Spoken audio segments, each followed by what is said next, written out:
right, good morning. It is Friday, September 6th. It is afternoon for you, though, Dr. Eleanor. How are you today? I'm excellent. How are you?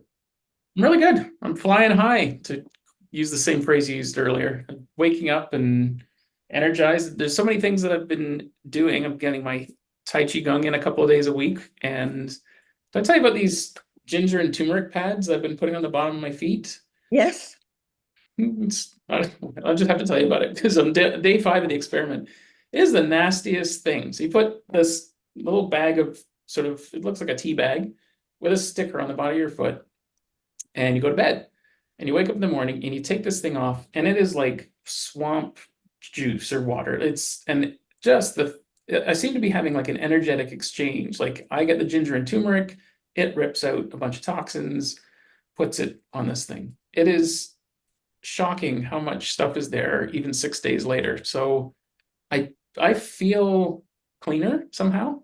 So Good. it's either just in my head and I get a visual that tells me that I'm healthier, and therefore I've just decided that that's okay too. No, your aura It's looks a little cleaner. it. Nice.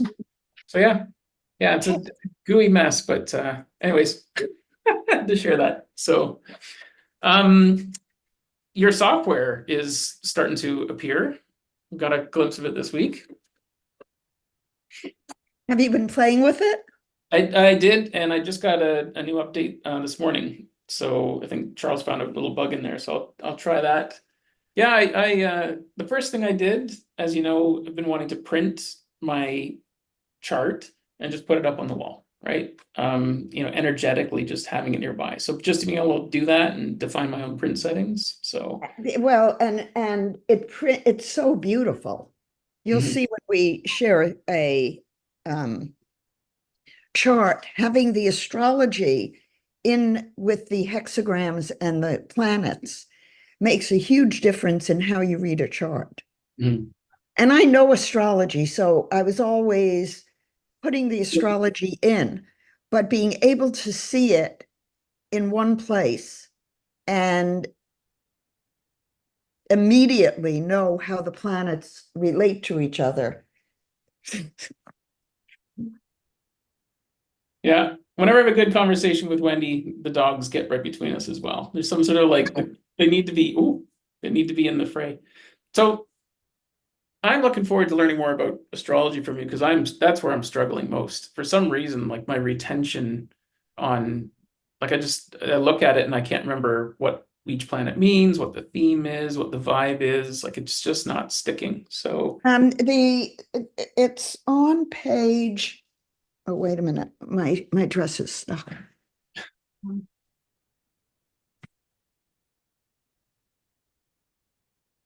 And have you looked at my? You have looked at my astrology book. I literally read it cover to cover, and like my brain can squirrel that it was almost like too many new things that I'm gonna have to just read it straight up, read it again. And that's what I mean. Like it's Just still go to. I'm looking for the page. Go to page 58, and there you have all the signs with keywords. okay. I'd make a copy of that. And then I will go over the astrology in the classes. Okay. Um, yeah, I have the signs, and on page 36 are the planets. Okay. Yeah, I'll have to refer to that. I feel like I need to memorize certain passages, almost like the multiplication tables, just so I've got those, like I need those locked in somehow. It's just not sticking. So I think I gotta do that. Curiously, I've been my search history all this week has been about memorizing things. I was like reading about or trying to learn about how to do I think it's called a mind palace, where it's a technique where you imagine a room in your house, and you have a certain route that you take to walk through that house, and then Right. mentally put objects that you want to remember. And so people apparently use this to count decks of cards. So, next to the bed, you'd put the 5 of hearts and remember it. I keep trying this concept and it's not working for me. So I don't know if it's just I'm not visual and that's a technique that would work for someone else based on Why don't you think about how you best learn things? And this cat is wreaking havoc. I have a nice big crystal on my desk, and he wants to knock it off my desk now because he's angry at me. He usually goes to my bookcase and knocks things off. So what is the cat trying to tell you? He wants me to just pay attention and hold him. Oh, okay. Well, you could do that. You could be like Dr. Evil on Austin Powers. Did you ever watch that movie? He's just stroking the cat the whole time, like an old James Bond thing. No. Yeah. Okay, so well, we were talking astrology, but we could probably put that to rest. One of the things we were going to do today is a reading of a friend of mine that I met at the Santa Fe conference last year. And so you've got her charts there. Her name's Stephanie. And yeah, I think she's tuning in or is planning to later, but I'm going to be curious to follow up with her and get her reaction. Do we have her permission to show her chart with her birth data on it? Yep. Yeah, we discussed that already. So yeah. Yeah, part of this is this sort of like live, it's not a cold reading, but like a live reading, and having someone hear you describe their design without them being there, right? One thing that I found valuable, I think I probably told you this, but I had a reading from a group called Tan Astrology, and it was a joint astrology, human design, and gene keys reading. And it was two women as a recording reading my vibe. And it was amazing because I wasn't there. So I didn't feel like I'd be like, with a fake psychic or something where like, oh, they're reading, they're reading my facial cues and going, I'm onto something, right? So there was no theatrics. It was just pure, content. And the fact that they were like agreeing with each other on the themes too was helpful. So yeah, it was an amazing reading.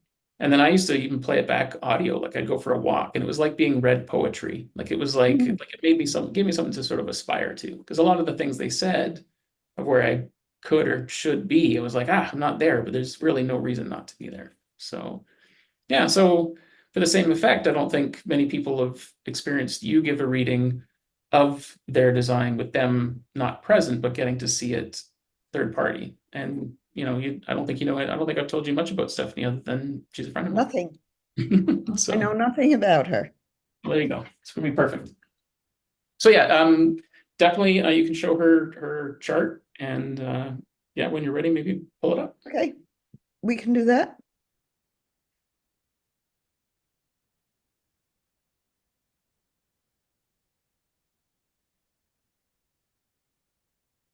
This is her chart.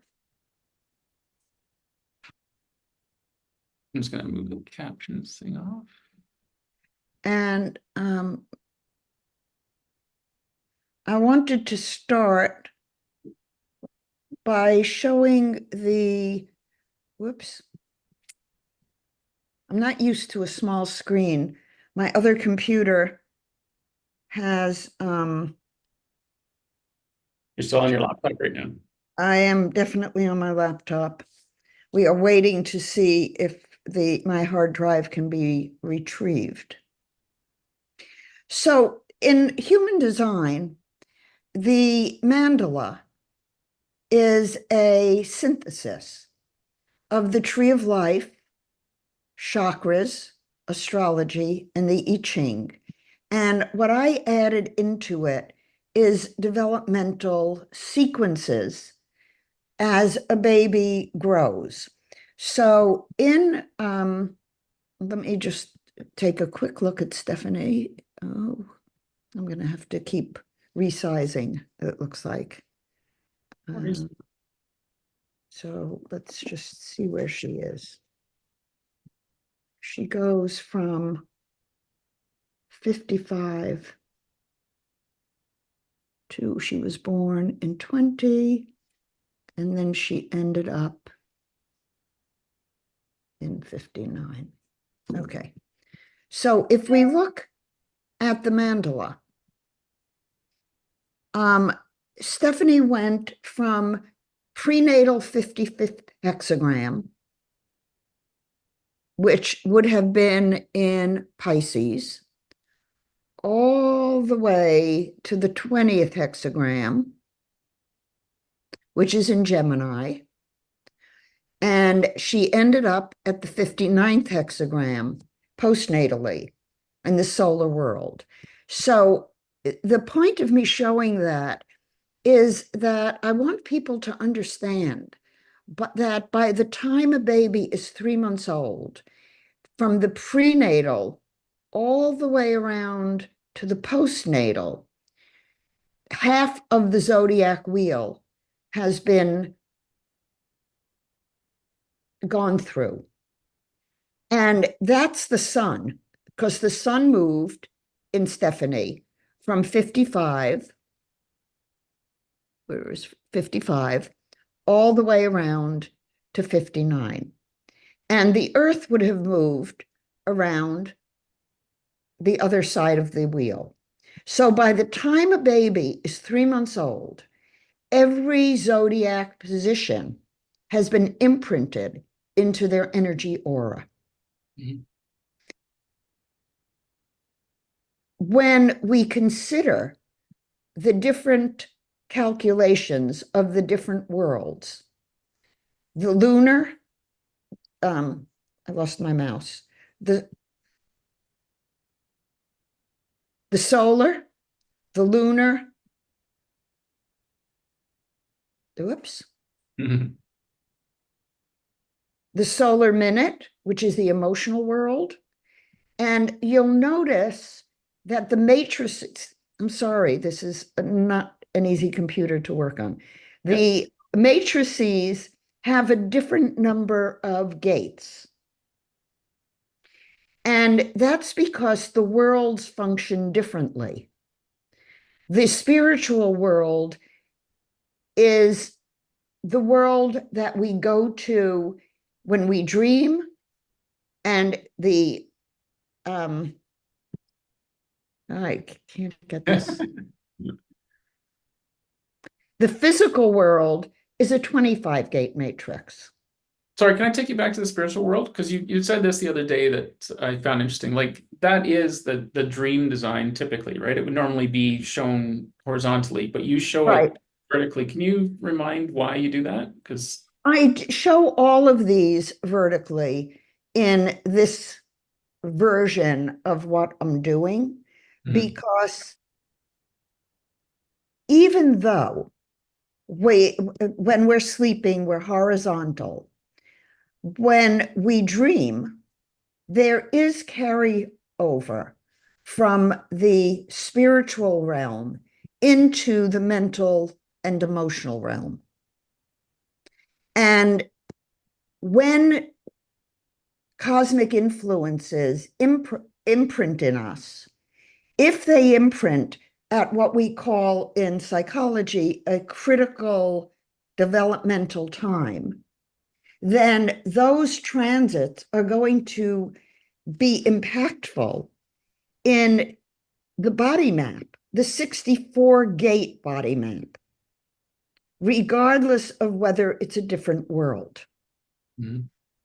So we're going to attribute some energy of the world to those gates because of the critical time, even though they're not part of the matrix.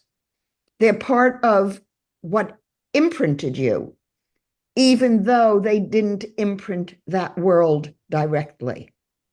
Okay. So I show you these so that as a listener, when I show you all 8 of these designs, you begin to have a sense for what it is you're looking at. And I think I'm going to get rid of these pages, because that way this is going to be a little bit bigger and easier to see. So looking at Stephanie, human design people would immediately see her as a single definition manifesting generator. Strong personality, strong sense of self, marches most likely to her own beat, her own person. She's very definitive about what's right for her and what's not right for her. And there's a lot to say about the mental world. But let's look at the sun in the 55 and the earth in the 59, and then the personality in the 20 and the 34. Now, the 2034 immediately makes her a manifesting generator. And because she has the 10, which is her north node, and the south node is the 15. So Stephanie is someone who probably takes on roles for other people and has to be really careful that she doesn't take on more than is right for her. And that's a very important aspect of what happens by looking at the multidimensional perspective, because what you can see in let me digress for a minute and say the conscious waking reality is the mental world. The spiritual world is the collective archetypal spiritual world where we go when we sleep and dream. The emotional world is a 33-gate matrix, and it is the way in which we are designed to transform emotional reactivity into higher octave spirituality. And the physical world is a 25-gate matrix in a very small time frame. So we have developmental sequences that track to pregnancy and postnatal developmental periods in early human development. For example, the baby's breathing on its own an hour and a half after delivery. 2 days after birth, the milk comes down, colostrum turns to milk, and attachment between mother and child happens. We know psychologically, if attachment doesn't happen, the person is in deep trouble. The postnatal spiritual design happens a week after birth, where in many cultures, that's when the soul is considered stable inside the baby. And at 3 months, there's volition.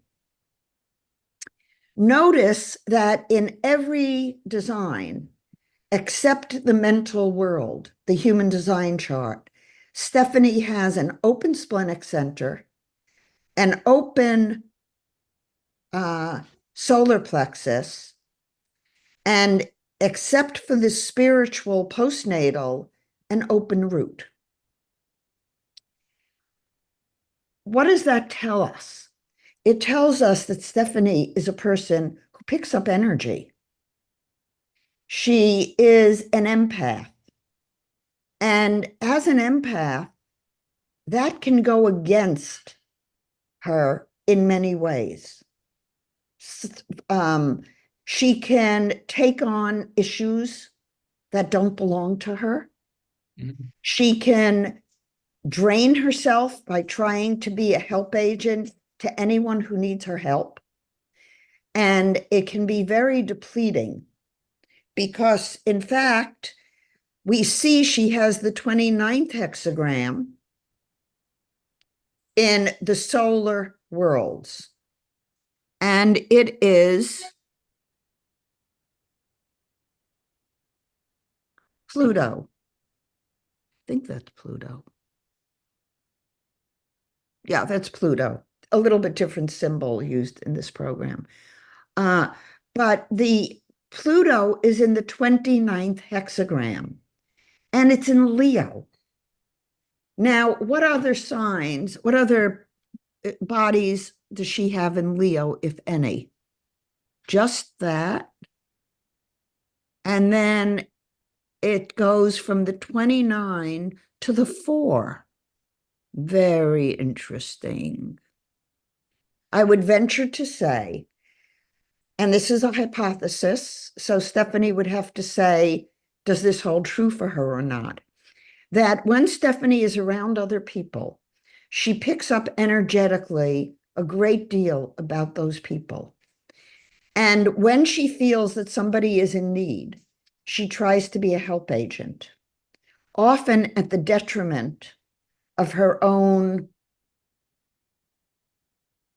goals and her own what's right for her. Mhm.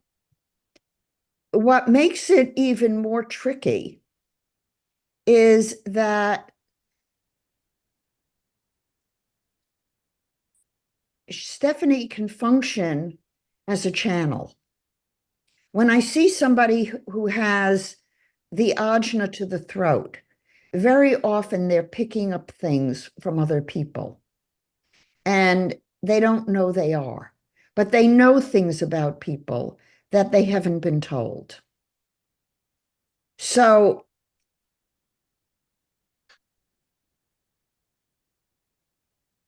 I think it's helpful for Stephanie that she has the self center activated between the 1-8 in her spiritual design.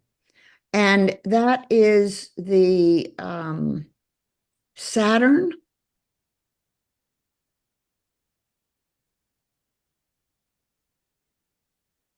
and the Sun. So, what might that mean? It might mean if Stephanie has done her inner work and is aware of her own energetic configuration, that she knows to hold back on jumping in to be a help agent until she's asked. Mhm. And that's because the Saturn in Scorpio, and it's interesting that the 1-8 is the planetary bodies are in Scorpio and in Taurus. Taurus is very grounded. It's the bull. It's an astrological sign that is a fixed sign. And it is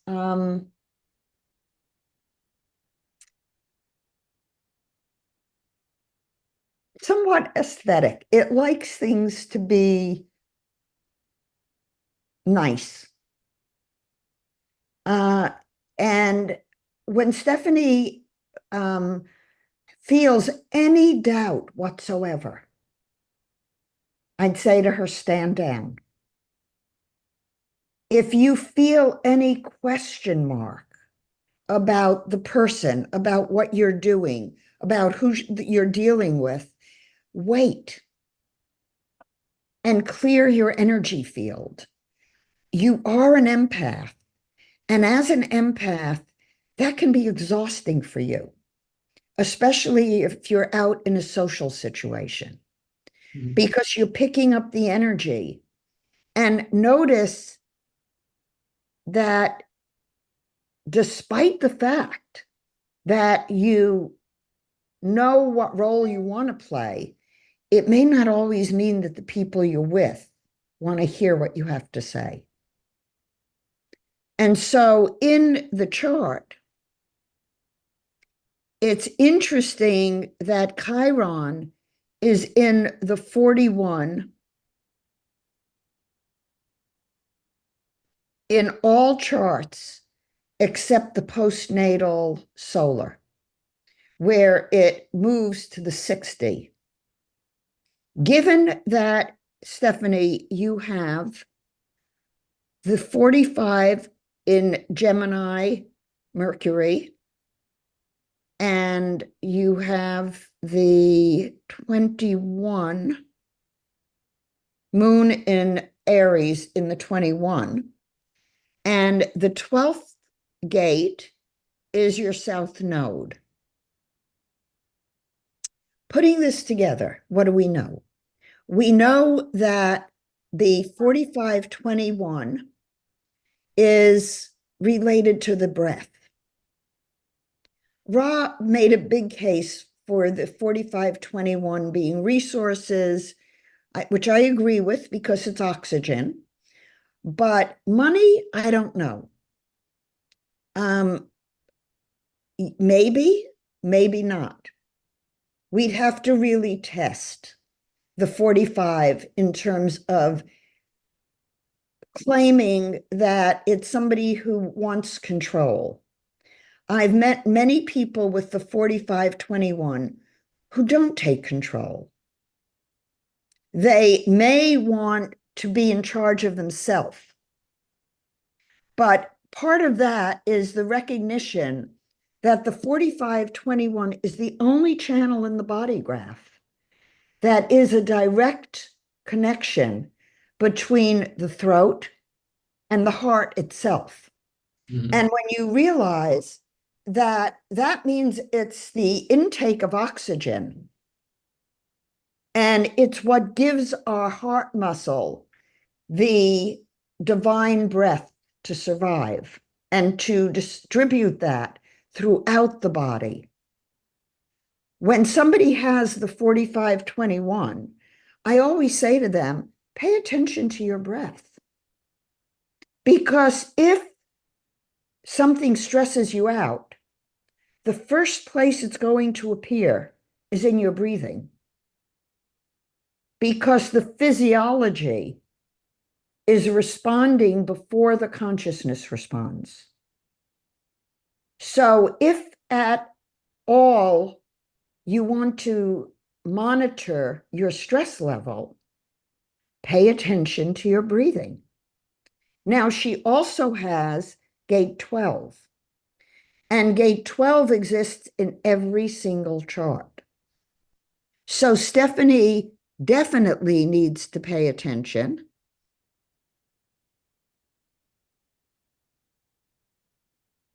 The 12 is in two placements.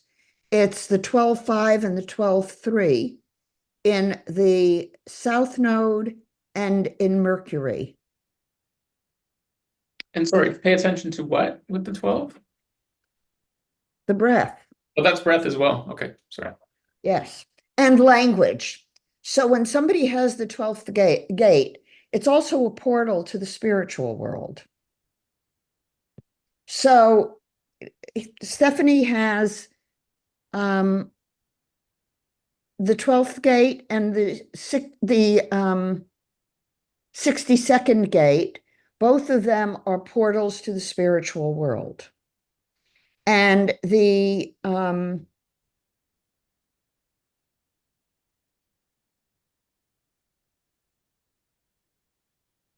she also has in the solar the 59th hexagram, which is her earth. And then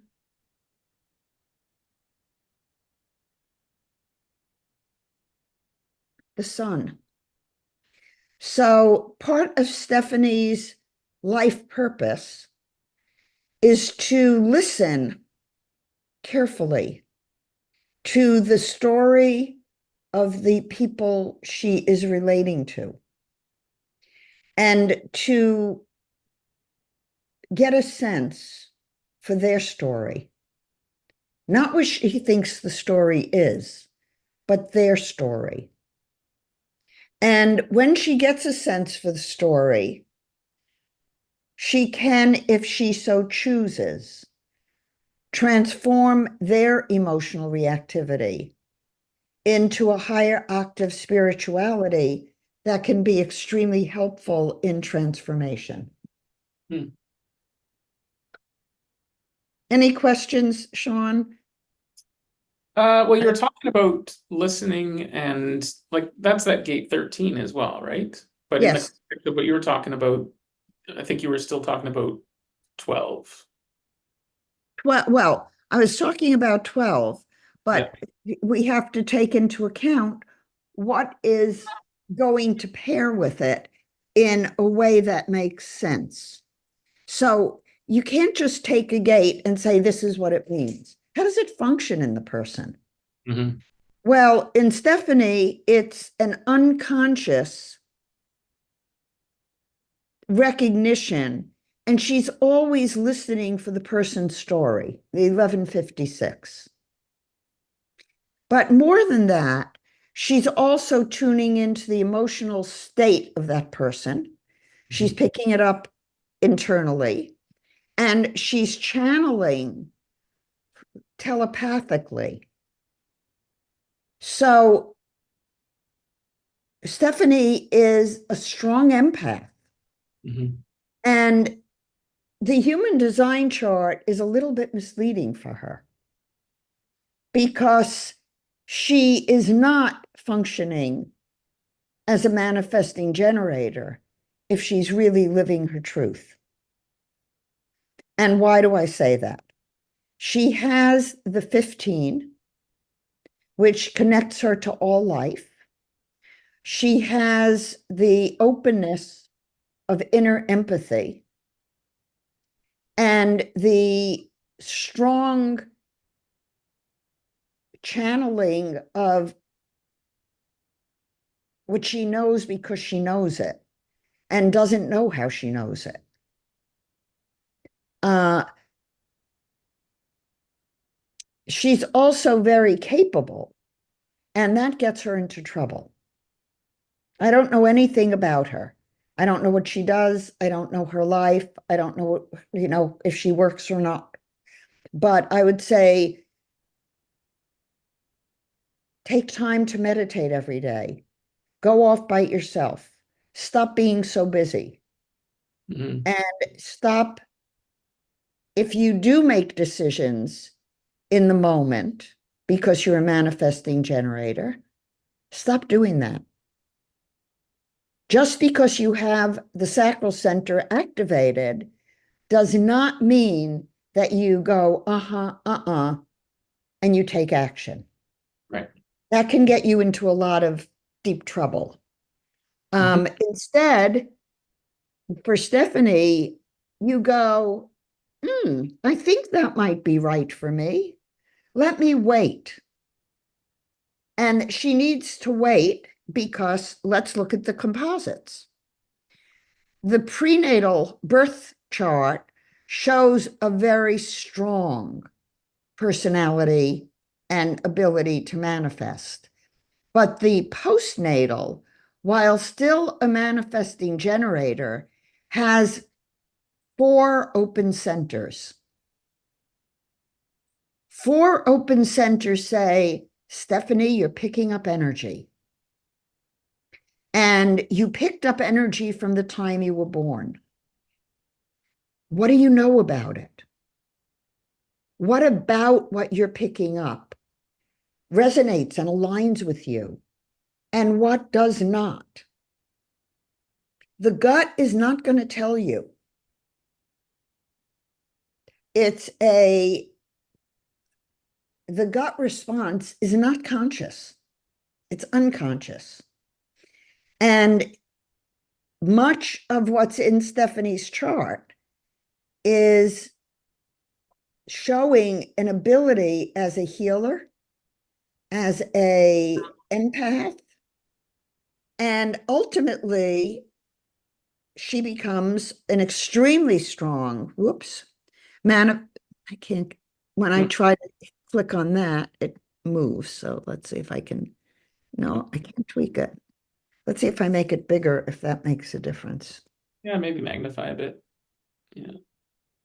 Oh, There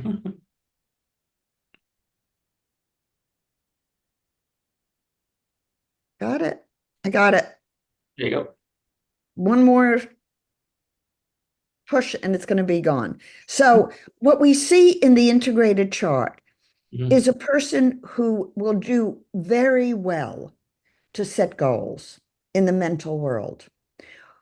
But let those goals be informed through meditation and spirituality. If you let yourself be guided primarily in the mental world, you'll be misguided because of the openness and the empathy. You do want to make a contribution. You do like to interact with people, but notice, did you just hear that? No.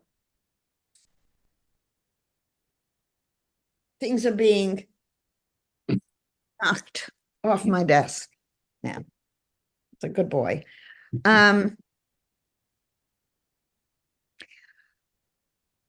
Stephanie needs to meditate daily. I'd say twice would be ideal. And she has the 52-9 in composite and in the postnatal. And the 52-9 is a nice channel of stillness, of inner peacefulness. And the fact that Stephanie has that tells me that with meditation and internal self-reflection, setting goals that are right for her, that will not overly stress the physical body. And that's an important point. The 54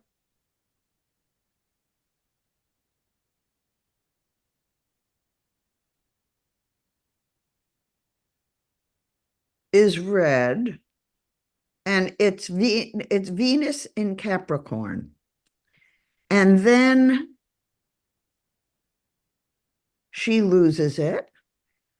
The 32 is Neptune in Libra. We have Capricorn in Libra.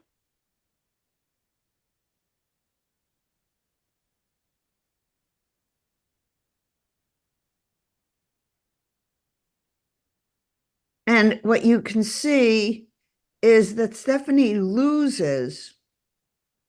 She doesn't have the 9. So there's this push.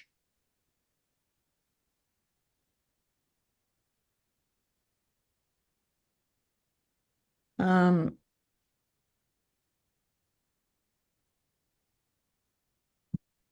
52 is black. The moon. What did I look at before? I looked at something else. So I think I mixed them up. So her moon is in 52. Then it is still in 52. And then we get the 9 is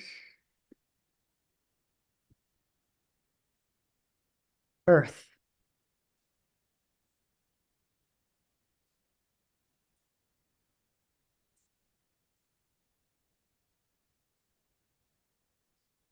Stephanie needs to be careful to not take on, what does she do, Sean? Is she a healer? Certainly when like an empath. I've met her once in person, twice in person last year, and we've had a couple of chats online. It's mostly like I don't know her that well. I don't think she's working right now, but definitely empath, definitely super kind, very thoughtful, in all that she does and says that I've experienced. So, but yeah, the chart says she needs to be protecting her energy. I mean, the biggest message of this reading is she's so open and so sensitive and yet so driven to be a help agent that setting her own goals that protect her physical body and making sure to meditate daily and realign to frequency that is spiritually aligned. The 18 is in the moon again. So a lot of moon activity, this is so annoying.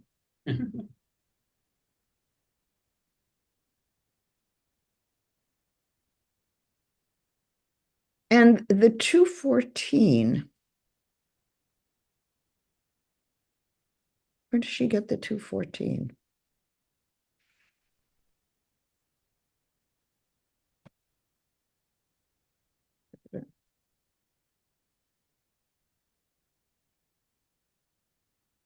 Where is the 214? The one thing I want to say, like, and that stood out for me is a couple of things that you talked about, because I recognize similarities in my own design, and certain things you're speaking to where like I just feel it in my bones. I know exactly what you meant, and I think that was also when we have chats, we leave ourselves each other audio messages, and there's a real acoustic understanding. Like we both, I think, recognize the millions of paper cuts we both had through life, right? There's like a, a um a mutual knowing. And even as you were talking about like the things to watch out for, like I would take care of anyone else's needs but my own, and it just about killed me, right? And yeah, I just when you were talking about how she picks up on other folks' needs, and like I think of one interaction we had that she's brought up, and so we're at this conference, and then everyone was going to go out dancing that night, so we all jumped in a van to go. And in my head, I'm like, I don't dance, so I'm going along. I'm just going to go along for the experience. And so it was a small little bar, and everybody was going to dance, and I could just feel myself being like, no, I'm going to stand in the back. I need an excuse. And Stephanie asked me if I would hold her purse so she could go dance. And later she described it as I was so kind that I, offered to hold her purse for her. But I had to say, like, no, I was so relieved that you gave me your purse so I didn't have to go dance, right? And we both like remembered the experience differently, but like it was like she out empathed me. Like she was like, I can tell that you need something. Here's my purse. I'm gonna go dance. And it was just funny our interaction on that. And just as you're talking about that, it just was something that stood out for me. So Well, her second gate is in Venus, and the 14 is, where's the 14? Is her Earth in Scorpio. So, and they're both activated in the spiritual dimension. That tells me that part of Stephanie's meditation should always consider, is this right for me? Mhm. Is this the direction that is going to take me closer to what I need? And if it's not, she shouldn't do it. Mhm. Now let's look at the astrology. That's the progress chart. And where's the regular chart? Let's see again. I do Here's the know regular. she used to live in Hawaii and speaks of it very fondly, and now she's in Texas, and I think she likes the area, but it sounds like her body misses and needs where she lived before. So Where did she live before? Hawaii, Uh, yeah, Quite a difference. yeah, for sure, and just maybe the energetics of the people around her in both places too, right? So Well, Stephanie is being impacted now by Pluto having moved into Aquarius, right on her 10th house. So she may be thinking of what work she wants to do or how she wants to be in front of the public, whereas she might not have been thinking that way so much before.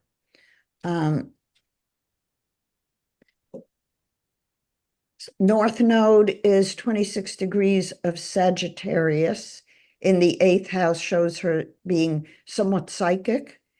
And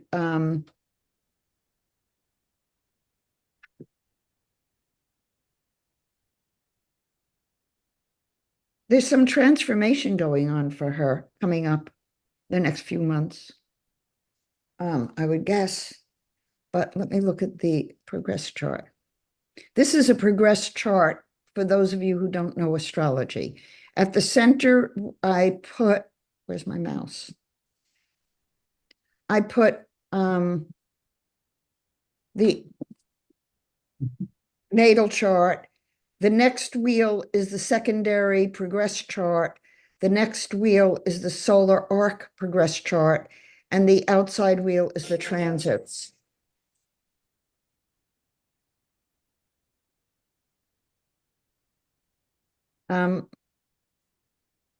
So let me just see if that, I need to look at that.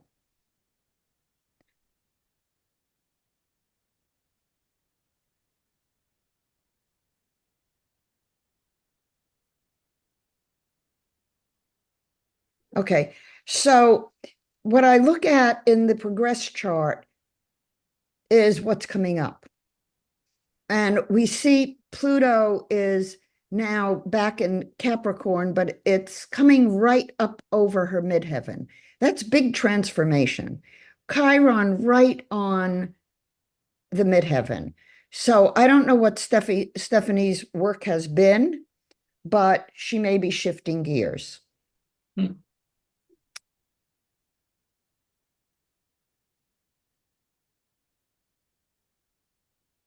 Oh my God.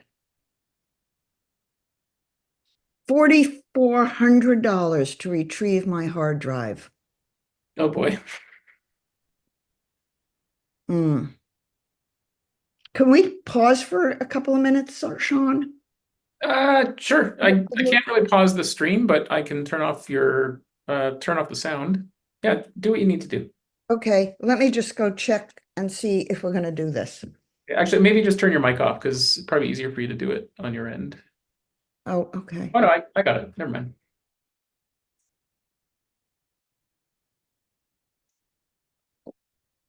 Ooh, well, that's how live streams go sometimes. Take a break.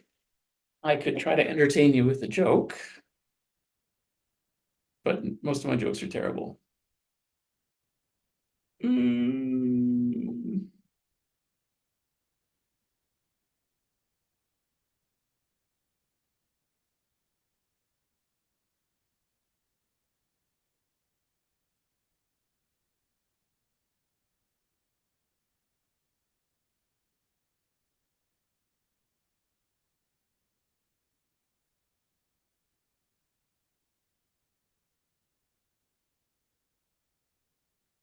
Oh, I know.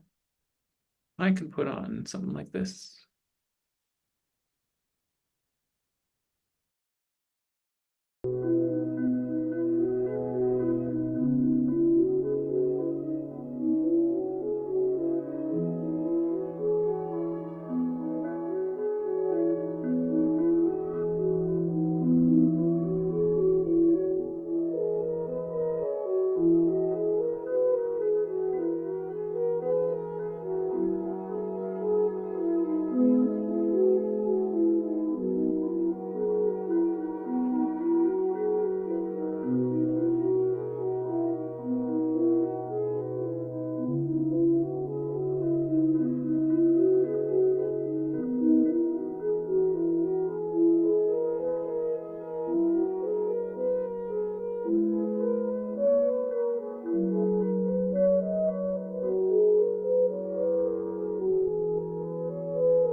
report by Tuesday. Okay, good. I'll be All right, back well, in business. we're back then. Cool. Well, I'm Okay, glad to hear you're gonna get some progress there. That'll be yes. So I would guess from this chart that there's a lot going on in Stephanie's life right now. I don't know what that is. It seems like it's more focused on her own personal situation, what she wants to do, like redefining herself in a way. And there is a fair amount of creativity, but also she tends to be a little bit hard on herself. And that can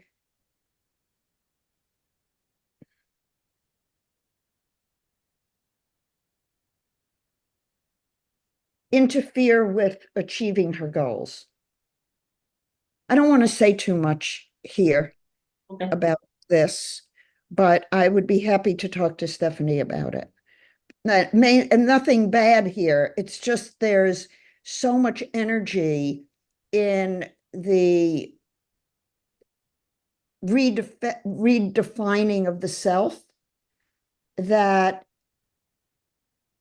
the openness and the empathy can be tricky for her to navigate. Because it's easy to get pulled away from yourself. Mhm. And there's some pretty important things that Stephanie may be thinking about doing. And also, I think there's an increase in her psychic ability. I'm sure we'll have a conversation afterwards. So I'll get you some feedback. Okay. Um, I don't think I need to say much more about this chart unless you have some questions. I mean, I have questions. It's more about some of the things you said, so it'd be interesting to see if we correlate it back to the chart. You spoke again about waiting on decisions, and at the time you're talking about the sacral and ahana, and you and I have talked a number of times about how I'm really starting to understand like certain decisions need to come from a place of spirit, or in my case, I kind of like correlate it to my values as well. And I think you would use you said like wait a week. Is there something about that time frame? I've heard of waiting a lunar cycle. Is it really, or is it just like there's just a knowing that you've got clarity and it takes as long as it takes? Oh, the postnatal lunar takes a week. So if something hooks up in that composite that doesn't hook up elsewhere, then that there's a week for the decision. We always want to make a decision from spirit, not from mind. Mind is here to serve spirit. Spirit is not here to serve mind. Right. And the reason we know that is mind is the waking world. We live in the world outside of our internal being, but we make decisions from inside ourselves. So for Stephanie, when she's inside herself, there's nobody else there unless she's picking up energy. And if she's picking up energy, it's important that she know, is this my energy or not my energy? One way to tell is through the breath. And because the 214, 2 in the postnatal lunar, 14 in the prenatal lunar, those come together in a week. That gives her keys to the kingdom, direction of the self. After a week, she can say, am I going in the right direction? Is this really what I want to do? Is this really who I am? and get clarity on her inner direction. The inner direction, that channel 214, is the path of probation in the Kabbalistic tree of life. And the Kabbalistic probation means things you thought were true may not in fact be true. So by saying to Stephanie, when you're making an important decision, take a week, go inside, see if it's really right for you, if it takes you in the direction you really want to go. Otherwise, it's not right for you. And you may be living somebody else's trip. Mm-hmm. That reminds me of the you gave me a worksheet once, and at the time it didn't resonate, but like even as you're talking about it, it's kind of clicking in. But it was, am I facing the right direction? Am I at the right level or height? And it didn't make sense at the time. But like that's kind of what you're referring to, like as far as like the feeling of a spiritual decision. Those are clean questions. Right. Am I going in the right direction? It would be very different than saying, do I want to do this? Mm-hmm. You asking inside yourself, is this right for me?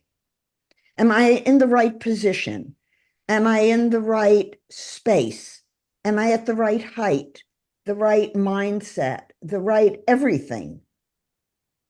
And it takes 6 questions to define a space, 6 measurements to define a space. Okay. David Grove, who introduced us to clean language, also introduced us to 6 degrees of separation. Oh, okay. Same person. Interesting. Same person. Brilliant man. Unfortunately, he died very young. Any other questions on the chart, or are there any people who have questions? Because Wendy, for example, has the 45 and the 21, but she gets it through Chiron. And you were talking about, and I've heard people refer to that as like I don't know if that's the money line or whatever. And you're talking about resources. But the one thing you said is like, how do we test the 45 for money? Like, I don't even know, I can't even fathom how one would test that to give us that knowledge. How would you test it? Or what data would you need? Or how would you need to hear it? I would say the whole chart needs psychological research. When you're doing psychological research, let's say we have 20 people who do charts. And every time they do a reading and see someone with the 4521, they say, what is your relationship to money? The person says, what do you mean? Well, is it easy for you to make money? Do you spend money? How often do you notice your breathing? We design, and I'm just throwing these questions out. They're not necessarily the ones I would use, but I would carefully design a questionnaire. And when you're doing psychological research, you design some open-ended questions. In this case, it would depend which questions you ask, depending on which world they're in. The 4521 in the spirit world has much more to do with noticing your breath and the stress that you're under than it does spending money. We don't spend money spiritually. We might spend energy spiritually. So the question on the 4521 may be designed about the use of resources. And if we were to ask 50 or 60 people and then code the answers, maybe on a scale of 1 to 5 or 1 to 10, everyone who has the 4521 should cluster together and be more related than people who don't have it. Mhm. Now, I did that with the Heart Center. Ra said people who have, I guess it was the Heart Center. Ra said people who have a defined heart center are less prone to heart attack, I think, or more prone to heart attack. I don't remember which. It didn't matter. A defined heart center determines your vulnerability to heart attacks. Not true. Mhm. I tested 5,000 people who had heart attacks. 2,500 had heart attacks, 2,500 did not have heart attacks and died. And we matched them for the open or closed or defined self-center and heart center.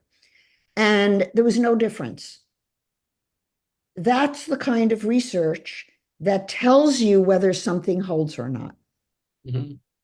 Every gate that Ra hypothesized resulted in a health issue or a behavioral issue did not hold in the statistical research. So I guess nobody's like created a human design data collection system. Here's ask a bunch of questions and just have people fill it out from a human, like from a design perspective. It's never really happened, I suppose.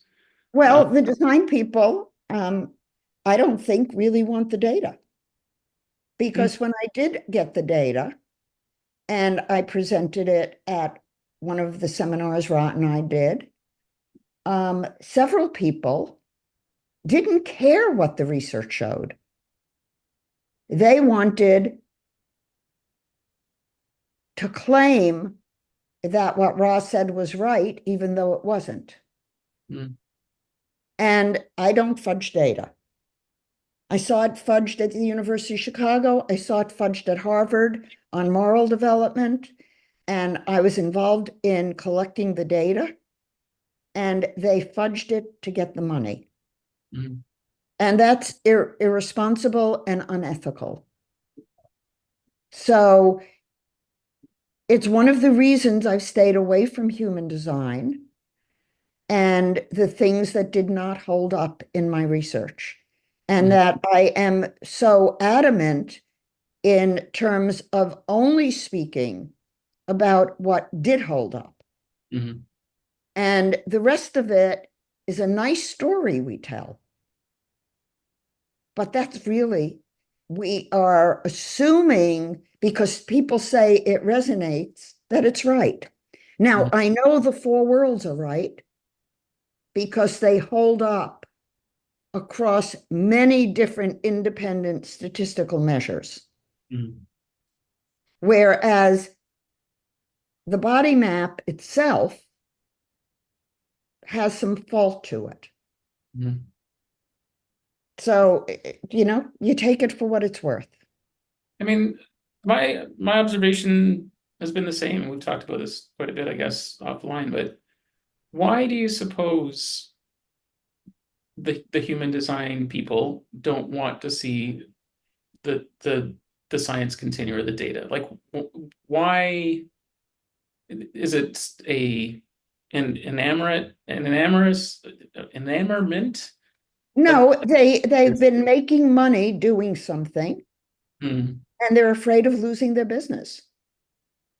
Yeah, or what I've heard, and it's similar in theme, is, oh, the information has changed. I've just said this to a whole bunch of people that trusted me, and now it'd be difficult to go back and say, oh, some of this information is different, right? I think there's sort of a long tail. Ego attachment to being Yeah, right.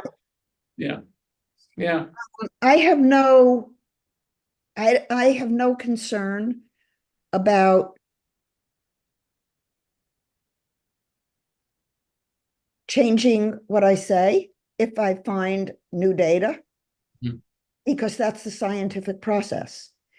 Everything about human design is a hypothesis at this point. Mhm. It's an early science. I'm the only one who did statistical research on it. And there's a lot more research that needs to be done. Mhm. Now, in order to do the research on the human design, you either have to be psychologically sophisticated and know how to do psychological testing, or you need to be highly sophisticated statistically, and you need to be an astrologer. Mhm. Because how are you going to code the data? You have to code it in an astrological way, and then you have to import it into a research program. Then you have to export it with the data, and then you have to do the statistical analysis. Mhm. And number one, it's time consuming. It's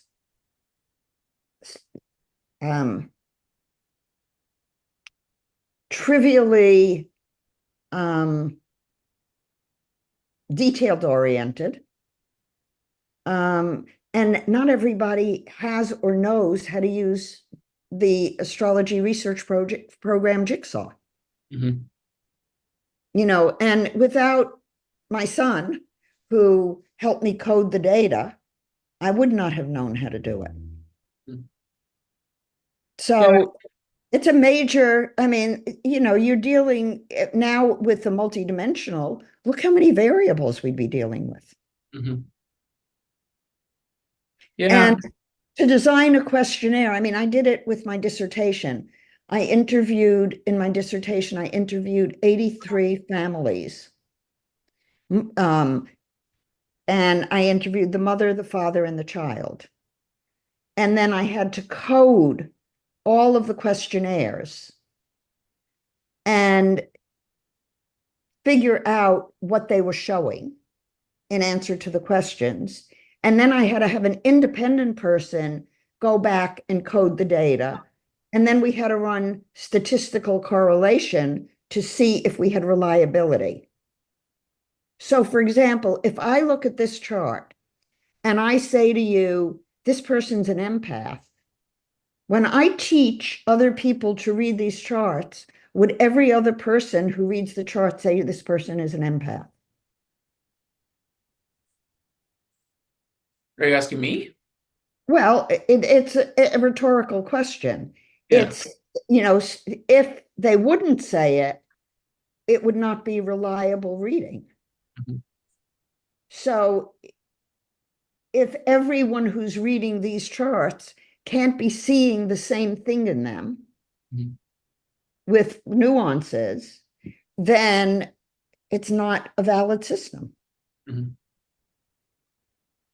And in Ra's defense, he made a system very simple so it could sell. Right. And that was his intent. My intent is not to make a simple system. My intent is to make a scientific system. Mhm. We had different goals. Mhm. Yeah. So I think I should stop the sharing. Okay. Yeah, we've we've only been about an hour and 10. That's interesting. But yeah, how are you doing energy wise? Do you want to chat a bit more, or I'd love to chat with you offline a bit too about next week. So Okay, whatever you want. I'm open. okay. Well then with that, and I'll check in with Stephanie later, see what she's got to say. So I'm gonna end the Is stream. Stephanie on the call? Is she watching? I was pinging her via Facebook Messenger here, and she hasn't responded. So she may be taking it in and sitting with it right now. So And is there anybody who's asking questions? not today. No. Interesting. Okay. Yep. Nope. Okay. So let's wrap there. And but hang on, I want to talk to you for a bit. Okay. All right.